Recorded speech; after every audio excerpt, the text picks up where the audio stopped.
창세기 1장부터 요한계시록 22장까지 알파와 오메가까지 계속해서 생명샘물이 흐르고 있습니다. 좋은 열매 맺지 못했던 중세기 유럽은 14, 15세기 거의 200년에 걸쳐서 큰 위기를 연달아서 겪습니다. 흑사병으로 유럽 사람 30에서 50%, 거의 절반이 죽습니다. 전염병이죠. 동로마 제국, 당시 소로마 제국은 이제 무너졌고, 동로마 제국이 기독교 서구 제국의 중심축인데, 오스만 투르크 이슬람 세력에 의해서 멸망을 합니다. 패닉이죠, 패닉.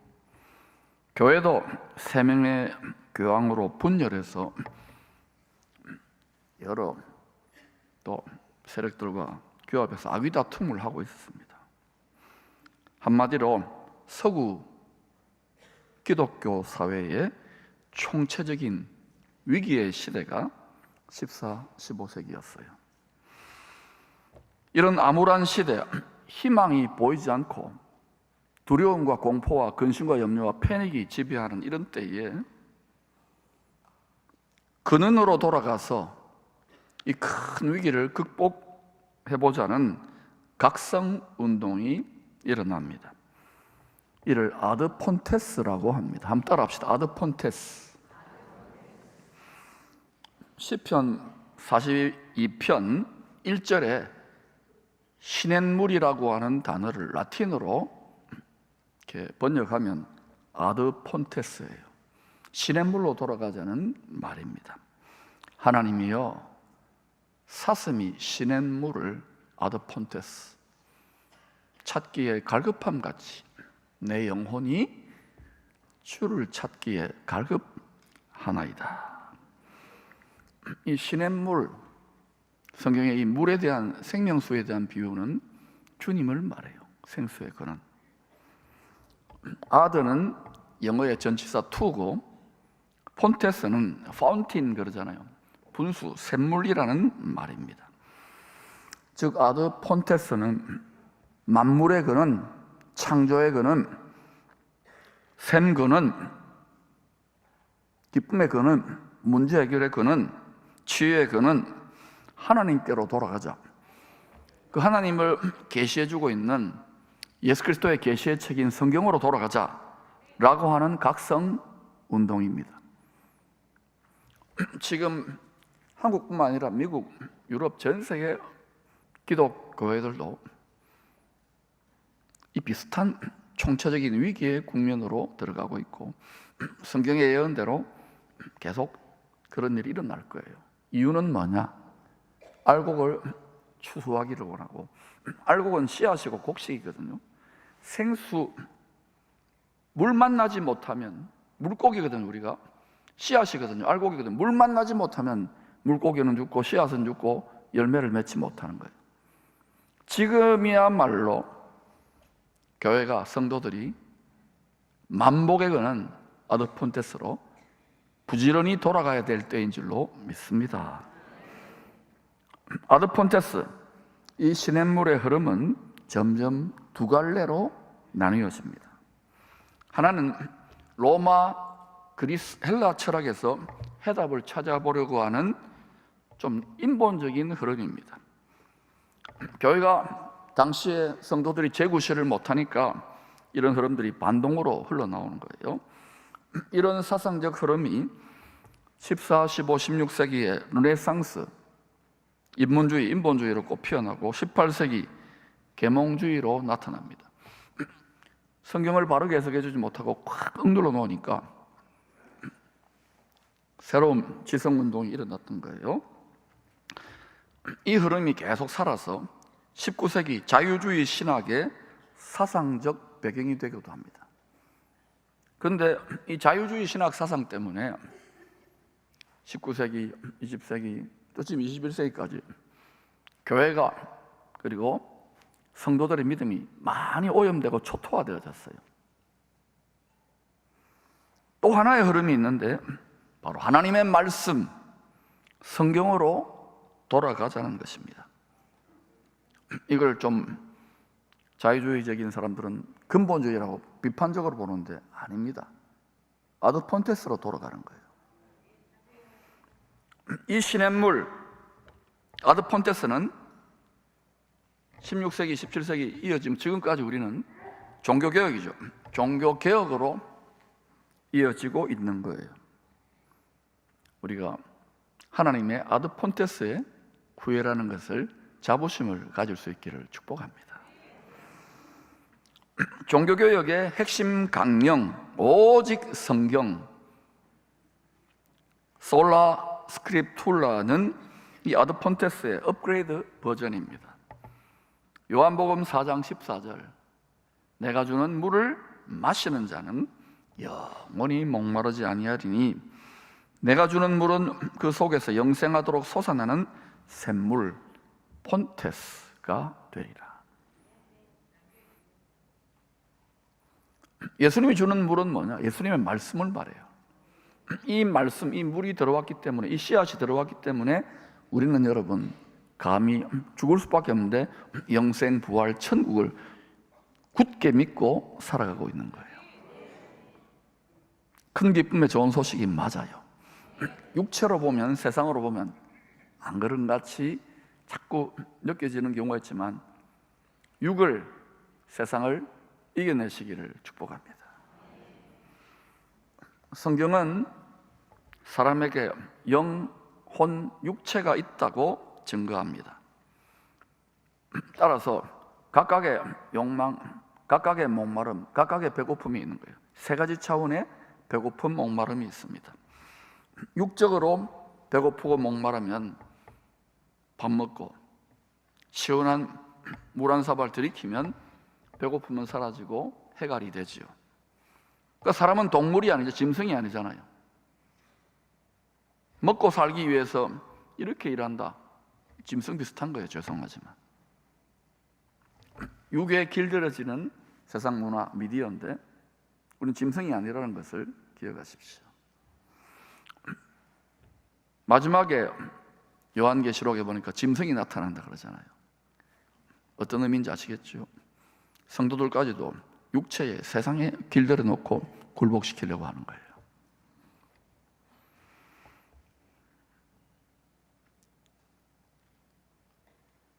그러나 사람에게는 육적인 목마름을 넘어서서 혼적인 목마름이 있어요. 등 따시고 배부르고 묵고 살면 그 다음에 어떤 목마름이란 혼적 목마름, 이것은 정서적인, 문화적인, 지식적인, 정신적인 목마름입니다. 이것 때문에 열심히 책을 읽고 공부하고 또 예술을 추구하고 연애도 하고 취미도 하고 새로운 사업도 펼치죠. 그러나 이 육적인, 혼적인 목마름이 충족되었다고 해도 결코 채울 수 없는 더 깊은 목마름이 있어요. 솔로몬이 다 맛보았는데 헛되다고 하잖아요. 인생 노년에.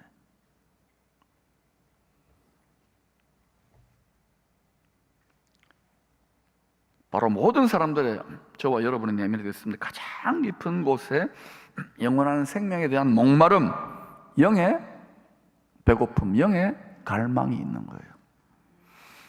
이것이 채워질 때 내 인생 헛살았다, 예수 믿고도 뭐 되는 게 헛되다 이러지 않아요.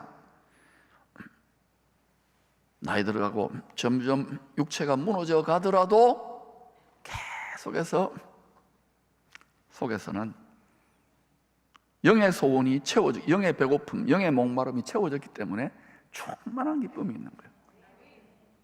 예수 믿는 사람은 그런 거예요. 그분의 신앙생활의 노년을 보면 이분이 어떤 목표와 어떤 동기로 예수를 믿어봤는지가 다 드러나게 돼 있어요. 여기는 오래 믿은 분들이만, 우리 80년 가까운 교회니까 갈수록 충만하고 기쁘고 행복하다면 이분은 제대로 잘 된 거고, 뭔가 뭐 예수 때문에 이렇고 뭐 째지고 뽑고 이러면은 아직은 여러분 더 성장하고 더 성숙하고 샘 근원으로 더 나아가기를 노력하고 애쓰고 배워야 되는 거예요. 분명한 것은 영에도 목마름이 있기 때문에 이게 딱 채워지는 순간 영원한 나라와 영생부활 천국이 내 피부에 와닿는 순간 이 세상의 것들이 심드렁해집니다. 특별히 인생 후반전을 나아가시는 분은 여기에 한번 투자해 보시라고 권합니다. 인생 후반전, 저도 이제 조금 아직 30밖에 안 됐는데 후반전 점점 가니까 성경이 진짜 맞아요. 이 재미밖에 없는 거예요. 아직도 70, 80인데 세상 재미, 육체 욕망을 취미활동 거기에 약간의 유익이 있겠지만 그럼 영적인 어린아이의 신세를 못 면하는 것이고 생수의 근원이신 주님 앞에 갈 때 얼마나 부끄럽겠어요.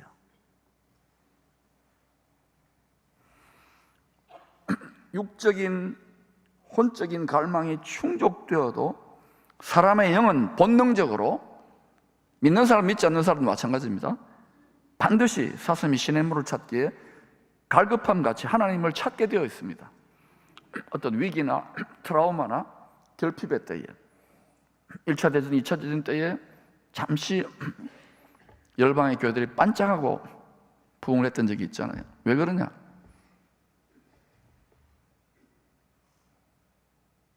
우리는 육에 결박되어서 우리 마음이 결박되어 끌려다니기 때문에 세상이 육체가 마약처럼 짜릿하기 때문에 이걸 끊고 성령으로 아드폰테스로 가는 게 어려워요. 경건의 훈련은 그겁니다. 목회가, 선교가 말씀을 가르치는 게 어려운 것은 육을 벗겨내고 진리의 말씀의 옷, 성령의 새 옷을 입혀줘야 되기 때문에 새 인격을 입어야 되기 때문에 어려운 거예요. 처음에는 아주 좋고 하나님이 내 욕망을 막 충족시켜주는 내가 만든 하나님 같이 느껴지지만 그건 우상 하나님에 가까워요. 예수 믿는 게 뭔지를 바로 깨닫게 되고 내 마음에서 에덴 동산 생수의 능력이 흘러나오면 이분은 갈수록 신앙의 재미가 붙습니다. 여러분 모두가 그렇게 되시기를 축복합니다. 사슴이 시냇물을 찾기에 갈급함 같은 영의 깊은 목마름이 있는 성도가 생수의 근원이신 주님을 간절히 찾습니다. 이 목마름이 없으면요 예수를 하나의 종교로 생각하기 때문에 그냥 뭐 믿다가 아이 뭐 별거 없네, 돈 버는데 도움도 안 되고 이러고는 그냥 낙심하고 떨어져 나가요. 창세기 49장은 영적인 아비 야곱이 죽기 전에 남긴 이스라엘 12지파의 조상이 될 아들들에 대한 유언입니다. 그냥 부모가 죽기 전에 의례적으로 하는 자식들에 대한 이런 유언이 아닙니다. 야곱은 한평생 지금 147살이면 죽기 전입니다. 육이 다 벗겨지고 육은 껍데기만 있고 영의 사람, 성령으로 완전히 새 옷을 입고 하나님이 야곱의 12아들들 이스라엘 12지파를 통해서 예수 그리스도 통해 하나님이 어떻게 새로운 모든 하늘과 땅의 만물을 새롭게 창조하시고 택한 백성들을 구원하실 것인지를 예언하고 있는 거예요. 그런 관점으로 오늘 저는 야곱의 축복, 이 야곱의 12아들들 중에 요셉에 대한 예언을 말씀해 드리려고 하는 거예요. 진짜 그런가? 창세기 49장 1절을 같이 읽어봅시다. 시작. 너희는 모이라. 너희가 후일에 당할 일을 내가 너희에게 보이리라. 이것은 아들들만이 아니라 12아들 그리고 예수님을 통해서 모든 만유와 만물과 사람들이 어떻게 새롭게 창조될 것인지를 보여주고 있는 거예요. 보이리라. 반드시 일어나요. 일어나고 있고 성경은 예수님을 구세주로 계시하는 책이라고 분명히 말씀드렸습니다. 오늘이나 내일이나 영원토록 예수 그리스도는 큰 기쁨의 좋은 소식이 맞습니다.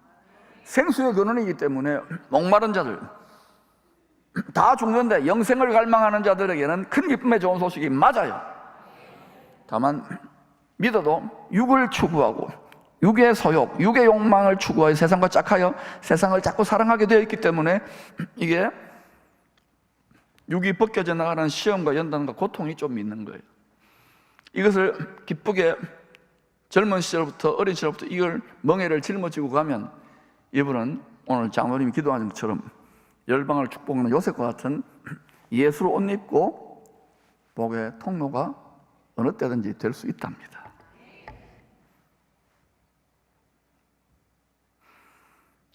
생수의 근원이신 예수님이 야곱의 혈통에서 태어났지요. 바로 야곱의 12아들들 중에 유다, 넷째 아들 유다 지파에서 그 혈통으로 예수님이 태어나시죠. 유다 지파의 사자라고 하지 않습니까? 17절에 아들들 중에 단이 있는데 이 단에 대해서는 아버지가 유언을 남기는데 저주 비슷한 유언을 남기는 거예요. 자식에 대해서. 단 너는 길섭의 뱀이요 샛길의 독사라고 예언합니다. 여러분, 제가 만약에 죽기 전에 우리 자식들한테 너는 뱀이고 독사다 이러면 기분 좋겠어요? 아버지가 미쳤나 이럴 겁니다. 이것은 단을 조상으로 하는 단 지파가 뱀의 후손, 즉 그리스도의 세력이 될 것에 대한 예언입니다. 실제로 성경을 쭉 살펴보면 이 예언대로 가고 있어요. 왜냐? 창세기 3장 15절에 여자의 후손으로 오실 구세주에 대한 예언을 성취하기 위하여 장차 단 지파가 뱀의 후손의 악역을 맡게 될 것을 계시하는 것입니다. 요한계시록 19장에 주님이 타고 오실 흰 말에 말굽을 무는 길섭의 뱀, 샛길의 독사 같은 역할을 하게 될 것이라고 예언하는 거예요. 그래서 요한계시록 7장에 보면은 구속받은, 하나님의 소유로 구속받은 이스라엘 12지파의 명단 속에 단지파는 없어요. 그리고 에스겔서 47장, 48장에 다시 나타나요. 왜 그럴까? 요한계시록 19장에 주님이 타고 오실 흰말에 말굽을 문다, 이렇게 여러분 보고 한번 쭉 단지파를 읽어보세요. 야곱의 유언은 이스라엘 12지파를 통하여 창세전부터 예비된 예수님을 통한 구원의 계획이요, 만물, 하늘과 땅의 모든 만물 새 창조 계획에 대한 청사진이에요. 창세전부터 저와 여러분이 예수 그리스도의 심령 안에서, 하나님의 아버지의 마음 안에서 우리가 택함을 받았어요. 어린 양의 생명책에 이름이 지워지지 않았으면 좋겠습니다. 요셉은 율법의 제사장 나라 야곱 족속에게 속하지 않고 이방인 구원을 위해서 택함받은 구별된 그릇입니다. 즉 야곱의 12아들들 중에 구원자 예수님 역할을 맡은 주인공이 요셉이에요.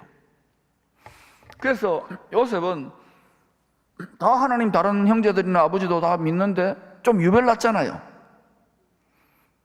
여러분 중에 일반적인 성도들은 그냥 교회 오고 이런데 나는 왜 이럴까? 나는 왜 이렇게 힘들고, 나는 왜 이렇게 연단되고, 나는 왜 이렇게 고통스러울까? 이런 고민과 갈등하는 분 있을 거예요. 저도 그랬거든요.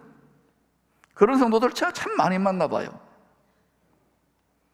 이 답을 찾아야 되는데 그분은요, 성경의 새 답을 찾는데 힌트를 드리는 것은 거룩하게 구별된 그릇이기 때문에 그래요. 뭐 신학에서 목사대로 선거서 이게 아니라 거룩하게 구별된 거예요. 너는 내 거야. 너는 나의 소유로 성령으로 인을 쳤어. 너는 딴짓하면 안 돼. 이런 케이스예요. 그러니까 굉장한 복이죠. 그런데 이게 깨달아지지 않으면 이게 영어로가 아니라 내 혼 안에서, 내 생각 안에서 정리가 안 되면 괴로운 거예요. 깨달아지고 마음의 눈이, 생각이 정리되면 기뻐요. 감정도 생각의 산물이잖아요. 생각이 달라지면 기쁘잖아요.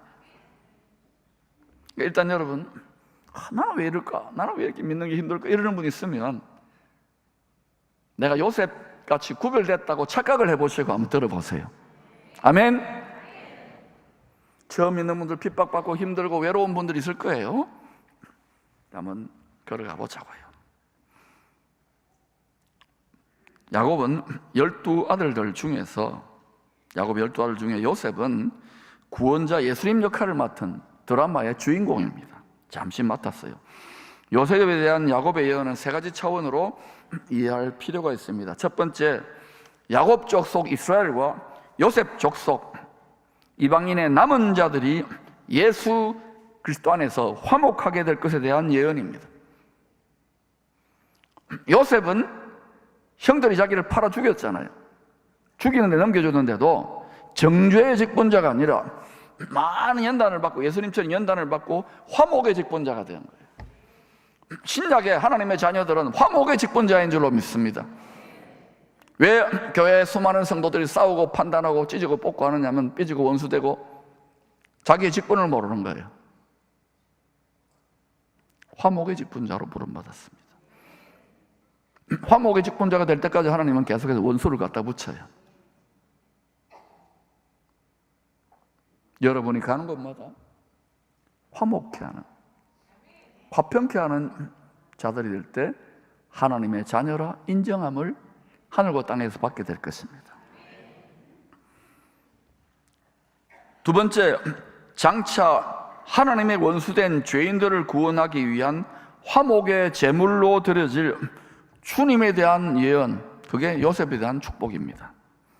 세 번째, 생명나무 예수님께 믿음의 가지로 접붙여져 부활의 영생의 열매를 맺게 될 수많은 성도들에 대한 예언이에요.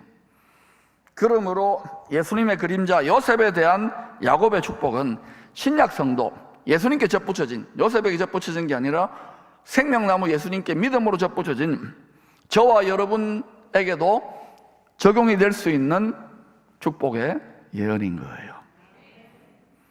불화살을 쏘는 시험하는 자 마귀, 원수의 모든 불화살을 쏘잖아요. 마귀가 어린아이 때는 이런 불화살을 안 쏘아요. 그런데 이게 마귀의 위협이 되고 하나님의 뜻을 이루려고 그러고 이러면 불화살을 쏘아야 됩니다. 갑자기 신앙의 시즌이 달라지잖아요. 그러면 막 아프잖아요. 이유가 있는 거예요. 어린아이 때는 내버려둬 위협이 안 되기 때문에, 또 건드리지 않는 게 좋으니까. 원수의 입장에서는 하나님 왜 이를 허락하시느냐?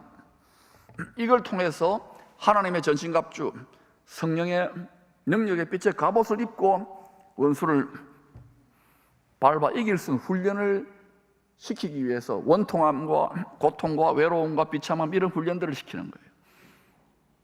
아마 우리 성도 중에 통과했고 열심히 지금 빡세게 성령의 유교 훈련을 하고 있는 분들이 있을 거예요. 근데 우리 기쁨의 성도들이 그냥 큰 교회 짓고 만족하는 이런 것을 넘어서서 열방이다, 또 지금 제일 복음화가 안 되는 일본이다, 우리가 많은 재정적인 부담도 지고 여기까지 온 것은 참 여러분이, 저는 자랑스럽고 귀하게 생각합니다. 이 그냥 되는 게 아닙니다. 그러나 분명한 것은 성령으로 반드시 옷을 갈아입어야 돼요. 그러면 점점 쉬워집니다. 점점 이기게 됩니다. 불화살을 쏘는 시험하는 자 마귀는 요셉이 야곱의 다른 아들들과 달리, 다른 성도들과 달리 주님의 예표로 택함을 받은 그러심을 잘 알았습니다. 왜? 마귀이기 때문에 영적인 비밀을 알았지요. 그래서 주님을 통하여 이루실 하나님의 뜻을 대적하고자 형들의 시기심을 충동질해서 죽이려고 했던 것입니다. 여러분, 하나님의 꿈을 꾸고 성령의 사람이든 반드시 마귀가 불화살을 쏘는 어떤 식으로? 육에 속한 사람들, 육에 속한 성도들을 통해서 공격해요. 그때 막 요셉이 어때요? 성깔이 올라오고 괴롭고 힘든데 푹 13년 동안 발효되듯이 푹 썩은 게 아니라 발효가 되었던 거예요. 여러분 중에 지금 웃고 있는 분도 있어요. 몇 분도 지금 발효되고 있는 줄로 믿습니다. 썩지 마십시오. 맛이 잘 나야 돼요. 숙성되어야 돼요. 사람은요, 저도 보고 여러분도 보면은 따라합시다. 독합니까 안 독합니까? 독합니다. 안 변합니다. 뭐 좋은 말 몇 마디 한다고 안 변합니다. 그 여러분 중에 신앙생활 하면서도 참 그런 소리 수없이 들었어요.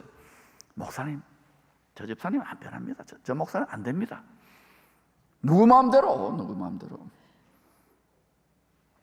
하나님이 하십니다. 요셉 보세요. 이걸 이겨내죠. 이겨내면 복이 와요. 창세기 49장 23절에 요셉 보세요. 활 쏘는 자가 그를 학대하며 적개심을 가지고 그를 쏘았더라. 요셉을 통하여 예수님 계시 하나님의 뜻이 이루어지지 말라고. 마귀의 시험은 전부 다 예수를 통한 구원, 새 창조가 이루어지지 말라고 공격하는 거예요. 이 공격의 집중 공격은 어디에? 하나님의 전사들, 하나님의 뜻을 이루는 그리스도의 몸된 교회와 지체들에게 퍼부어진다는 것을 아시기를 바랍니다. 반드시 그래서 우주 최강의 갑옷, 홀리 아이언 수트를 딱 입고, 빛의 갑옷을 입고 어둠의 군대를 밟아, 뒤에 말 안 했습니다. 이길 수 있기를 축원합니다. 이 비밀을 깨달아야 돼요. 요셉이 겪었던 불시험은 예수님이 자기 백성 야곱 족속에 의하여 죽음에 팔려지는 불시험의 그림자입니다. 그러나 요셉은 활 쏘는 자 마귀가 형들의 질투심을 충동질하여 저질렀던 흉악한 죄에도 불구하고 전능자의 돕는 은혜로 승리합니다. 이는 야곱의 전능자 이스라엘의 반석인 목자의 손을 힘입으리라. 우리가 믿는 예수님, 우리가 믿는 하나님은 전능자입니다. 전능하신 분의 손을 힘입는 거예요. 저와 여러분이 시험당하고 연단 가운데 있더라도 전능하신 하나님이 우리를 붙들고 있다는 것을 기억하십시오. 나는 하나님의 소유입니다라고 인정할 때 하나님은 내 거기 때문에 책임지는 거예요. 그래서 하나님의 소유로 인정받고 인침받는 게 너무 중요한 거예요. 내 거는 내 거고 하나님 거는 하나님 거. 그러면 보호가 안 돼요. 미안하지만 내 아버지 하나님께로 말미암나니 그가 너를 도우실 것이죠. 여기까지 도우신 거예요. 굽이굽이 여러분 인생에 얼마나 많은 위기가 있었습니까? 대한민국도 마찬가지고 기쁨에게도 마찬가지고 여러분 가정도 자녀들도 전능자로 말미암나니 그가 내게 복을 주실 것이라. 뭘 준다고요? 복은 좋아하죠. 복을 주실 것이라. 바울도 예수 안에서 하나님의 상속자로 부름받은 성도들이 원수의 모든 불시험을 넉넉히 이길 수 있다고 담대히 선언합니다. 만일 하나님이 우리를 위하시면 누가 우리를 대적하리요? 용기 있게 나아가지만 가보면 막 이렇게 위축되고 두려울 때가, 낙심되고 근심될 때가 많잖아요. 훈련되어져 가는 거예요.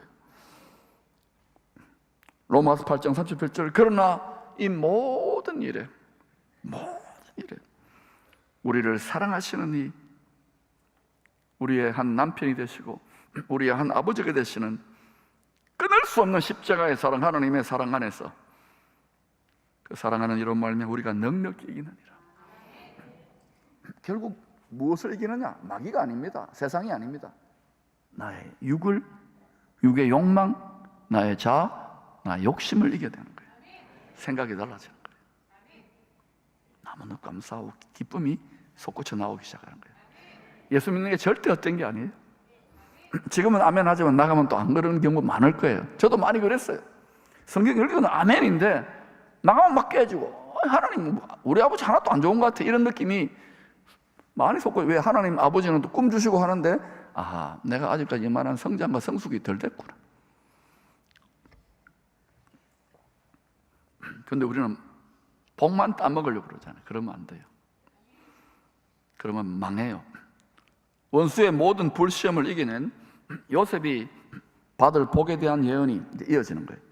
그냥 받은 복이 아니라 원수의 불시험을 이겨내니까 이것은 모든 시험을 이기고 부활의 첫 열매가 되신 예수님이 받을 한량없는 복에 대한 예언입니다. 또한 원수의 불시험을 믿음으로 이겨낸 연단된 성도들, 처음 익은 알곡 성도들, 극상품 열매들이 받을 복에 대한 예언이기도 합니다.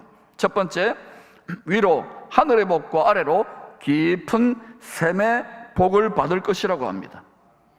요셉이 그런 복을 받았잖아요. 인생 후반전에 죽음의 시험을 이기고 부활하신 예수님이 전능하신 아버지께 받을 복을 요셉의 예수님 보여준 거니까 제자들에게 예수님이 친히 이렇게 설명합니다. 하늘과 땅의 모든 권세를 내게 주셨으니 위로 하늘의 복과 아래로 깊은 샘의 복, 하늘과 땅의 모든 것을 상속받는 권세, 복이죠. 상속자, 장자의 복을 받으신 거야. 하늘과 땅의 모든 만물과 만유. 요즘 세계적인 부자들 그 상속받아도 영원하진 않잖아요. 이건 다 신비 속에 시공을 초월한 물질 세계를 넘어선 초월한 세계 속에 숨겨놓은 거예요. 그 지혜와 계시 성령으로 말씀을 깨닫지 않으면 전부 다 물질을 따라갑니다. 그냥 먹고 살아야 되니까. 우리는 지금 요셉의 고센 땅 비전을 위해서 왜 요셉에서 집중적 설교를 하려고 하느냐? 여러분이 하나님의 말씀을 깨달으면 이치를 깨닫기 때문에 그래요. 능력으로 하나님이 자신의 말씀, 자신의 뜻을 행하는 자들에게 전능하시다면서요. 전능자의 도우신 능력으로 나타날 것이기 때문에. 위로 하늘의 복과 아래로 깊은 샘의 복에 참여합시다. 두 번째, 젖먹이는 복과 태복을 받을 것이라고 합니다. 이게 도대체 무슨 소리냐? 젖먹이는, 요셉이 젖이 있습니까? 요셉이 성전환에서 태를 낳았습니까? 요셉은 애굽 제사장의 딸과 결혼하여 므낫세와 에브라임 두 아들을 낳습니다. 창세기 48장을 보면 야곱은 요셉의 두 아들, 즉 두 명의 손자들을 자기 소유, 자기 자식으로 삼겠다고 합니다. 이런 할아버지가 어디 있어요? 이런 아버지가. 야곱이 자식 욕심이 많아요? 147이 돼가 죽기 전에 노망 났나요? 그게 아닙니다. 므낫세와 에브라임, 요셉의 씨지만 거기는 야곱 족속 이스라엘로 편입시키고, 이후에 요셉을 통하여 태어날 자녀들은 요셉의 소유, 요셉 족속이라고 새로운 하나님의 법을 가르쳐주는 거예요. 이것은 예수님의 예표인 요셉에게 한 야곱의 축복대로 장차 예수님의 오심을 통하여 그를 믿는 자들에게, 우리는 야곱 족속이 아닌데, 이스라엘이 아닌데도, 이방인인데도 하나님의 자녀가 될 것에 대한, 자녀로 태어날 것에 대한 예언의 성취인 거예요. 또한 젖을 먹인다, 주님이 젖과 같은 복음의 말씀으로 연약하고 어린 성도들을 양육하셨죠. 먹이셨죠. 젖 먹이는 복입니다. 누구든지 예수를 믿는 자는 유대인이든 이방인이든 다 하나님의 자녀가 된다는 새 약속이, 기쁜 소식이 예수님을 통하여 주어진 것입니다. 새 약속의 주인공, 기쁜 소식의 주인공 예수님을 통하여 하나님의 자녀들이 무수히 태어나는 태복이 성취됩니다. 그 은혜로 우리가 여기 있어요. 여러분을 통하여, 여러분의 태를 통하여 많은 생명, 하나님 택한 많은 생명들이 추수되어지고 하나님의 자녀들이 태어나기를 축원합니다. 여러분의 물질, 여러분의 학문, 여러분의 실력, 여러분의 모든 명예와 이름값들도 전부 다 여러분 건강 에너지들 그 방향을 향하여 들어질 수 있으면 좋겠습니다. 그게 생활 선교사입니다. 세 번째, 영원한 산이 한이 없음 같은 복이 요셉의 머리로 돌아갈 것이라고 합니다. 부활하신 주님이 만복의 근원이 되심으로 성취되잖아요. 만 가지 은혜와 복이 막 지금도 부어지고 있어요. 보좌로부터 아드 폰테스로. 그런데 문제는 우리 안에 꽉 뭐가 들어차 있는 거예요. 자기 생각, 자기 고집, 자기 욕심, 자기 뜻, 자기 자아, 이걸 비워내십시다. 그럼 어떻게 되느냐? 막 폭포수처럼 그 그릇을 통하여 빈 그릇을 통해 흘러나오는 거예요. 이 비밀을 몰라요. 그러니까 막 오히려 막 사람들이 또 심지어 믿는 사람 욕심 부리고 이럴 때 여러분 요셉처럼 좀 연단받고 육이 벗겨지는, 내가 깨어지는 시간이 좀 있을지라도 인내하면서 전능하신 하나님의 손 아래서 한번 이스라엘 반석이 전능자의 손 아래 겸손해 보세요. 하나님이 때가 되면 내가 쓸만한 빈 그릇이 되면 쓰신다라고 믿어보면 참 좋겠는데 여기 그런 분들이 지금 많을 거예요. 그렇다면 예수님의 예표인 요셉이 원수의 모든 불시험을 이기고 한량없는 복을 넘치게 받은 비결이 무엇이냐 이거죠. 이게 이제 중요한 결론인데, 그 비밀이 22절에 나옵니다. 같이 읽어보십시다. 시작. 요셉은 무성한 가지 곧 샘 곁에 무성한 가지라. 그 가지가 담을 넘었도다. 샘, 폰테가 있죠. 분수가 있어요. 이 말씀에서 샘이라는 단어에 주목해야 됩니다. 이게 비결이에요. 능력의 비결, 승리의 비결. 모든 시험을 이기는 능력의 근원, 돕는 은혜의 근원이 이 샘에 있기 때문이에요. 전능하신 분의 보좌 앞에 돕는 은혜를 받는 그것이 우리의 참된 경배가 성도들의 생명줄이고 능력의 비밀이고 도움의 비밀인 거예요. 그런데 이리로 나아가려고 할 때 육으로는 못 가기 때문에 육을 벗겨내고 육체의 정욕을 벗겨내고 원수의 불화살을 쏘도록 하나님 내버려 두세요. 에덴 동산이기 때문에. 이게 벗겨지면서도 포기하지 않고 담대히 생수의 그런 아드폰트 은혜의 보좌까지 계속 나아가다 보면 샘 곁에 딱 심어져요. 그때부터 이제 어린아이 육적 성도들이나 세상 사람들이 도무지 이해할 수 없는 놀라운 일이, 일단 뭐 물질적으로 환경적으로 건강적으로 변화되는 걸 떠나서 내 마음에 말씀이 깨달아지고 기쁨이 생겨나고 내가 예수 믿고 여기까지 오면서 고생했던 것, 내 인생에 고통했던 것 전부 다 하나님의 창세전의 예수 안의 섭리 속에 풀어지기 시작해요. 화목한 주님과의 동행이 시작되는 거예요. 물 관리 잘해야 돼요. 요셉의 조상 아브라함, 이삭, 야곱이 다 일생 우물 파는 삶을 살았습니다. 믿음의 조상님들이 할 일이 없어서 농사 짓고 먹고 살기 위해서만 우물 파는 게 아니에요. 그거는 하나님이 그렇게 보여놓은 거고 거기엔 더 깊은 비밀이 있는 거예요. 믿음의 조상들은 인생 노년에 다 브엘세바, 또 맹세의 우물 도시에서, 우물 도시, 맹세의 우물 도시가 브엘세바에 살았어요. 노년에. 이들 인생 동안 많은 연단과 시험과 어려운 문제들을 극복했는데 무슨 교훈을 믿음의 조상님들이 우리 후손들에게 이 브엘세바, 맹세의 우물 도시에 거하면서 주고 있는 것일까요?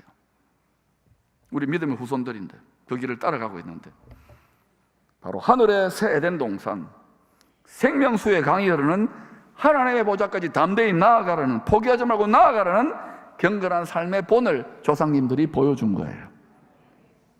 때를 따라 도우시는 은혜의 보좌까지 돕는 은혜를 받기 위하여 우리들도 이렇게 나아갔어.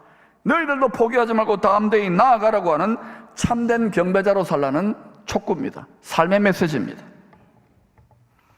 요셉도 조상님들처럼, 믿음의 조상님들처럼 본 게 그거니까 여러 가지 시험, 얼마나 힘들었겠어요. 17살에 그 청소년이 말이죠. 또 억울한 일을 당해 감옥에 떨어지고 여러 가지 시험을 받을 때, 또 애굽의 총리가 되어서 온 세상을 다 다스릴 때도 그렇고 한결같이 생수의 근원이신 하나님 보자 생명샘 곁에 심은 무성한 가지가 되었죠. 제가 목회를 해보니까요, 다 괴롭고 힘들고 비참할 때나 문제가 좀 풀어지고 돈도 좀 벌리고 육이 만족되고 혼이 만족되면요, 다 도망가더라고요. 못생긴 나무가 산을 지켜요. 못생긴 나무가 갖가지 샘 곁에 심어져 있어요.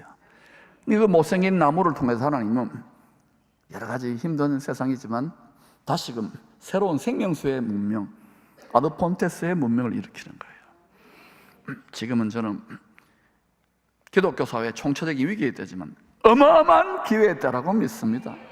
7년 전부터 저는 계속 외치고 있어요. 생수의 근원으로 돌아가십시다. 여러분 잘나고 등 떠시고 배부릅니까? 생수의 근원. 가난하고 공고하고 비참하고 외롭습니까? 생수의 근원. 할렐루야. 담장을 넘어 많은 생명을 구원한 샘 곁에 무성한 가지 요셉 같은 성도의 삶을 시편은 이렇게 묘사합니다. 같이 읽어보십시다. 시작. 오직 여호와 율법을 즐거워하여 그 율법을 주야로 묵상하는도다. 그런 시냇가에 심은 나무가 철을 따라 열매를 맺으며 그 잎사귀가 마르지 아니함 같으니 그가 하는 연일이 다 형통하리라. 그가 하는 일이 다 형통하리로다. 모든 일이 다 형통하리로다. 전능자의 돕는 은혜로 풍성한 열매를 맺는 삶의 비밀. 어떤 상황 속에서도 요셉처럼 형통한 삶의 비밀은 시냇가에 심은 나무, 샘 곁에 심은 젖붙여진 무성한 가지로 사는 것입니다. 은혜의 보좌까지 담대히 나아가는 지성소 예배자의 삶을 포기하지 말라는 촉구입니다. 여러분이 내가 지금 생명샘 곁에, 시냇가에 은혜의 보좌 곁에 심어진 나무와 같은 열매 맺는 성도의 삶을 산다면 두 가지 특징이 나타나야 돼요. 말씀대로. 첫 번째는 언제나 변함없이 하나님의 말씀을 즐거워해야 됩니다. 말씀이 즐거워요. 여러분 중에 신앙생활 막 기쁘게 잘 하다가, 첫사랑에 막 들떠서 하다가 어느 순간 직분도 받고 이러다 시험 들고 해가지고 인상 막 쓰고 매일 억지로 교회 나오는 분도 있을 거예요. 이해합니다. 왜 그러냐? 말씀이 즐겁지 않기 때문에 그래요. 왜 말씀이 즐겁지 않아요? 이 말씀은 지혜와 계시 성경으로 생명수의 말씀을 숨겨놓았는데 해갈이 안 되는 거예요. 그 여러분, 말씀과 씨름을 좀 해보시죠. 밭을 갈아엎어 보시죠. 두 번째는 이 말씀을 깨닫기 때문에 뭔가 실마리를 찾고 하나님 사랑을 깨닫기 때문에 주야로 묵상하게 됩니다. 저는 이 말씀이 너무너무 놀라운 비밀들이 솟구쳐 나오고 보물들이란 걸 점점 깨달으니까요, 이번에 휴가 가서도요 구박 많이 받았어요. 이것만 계속 파고 있으니까 아빠! 여보! 내가 반성을 많이 했어요. 잘해줄 깁니다. 그러나 여러분 말씀 너무 안 보잖아요.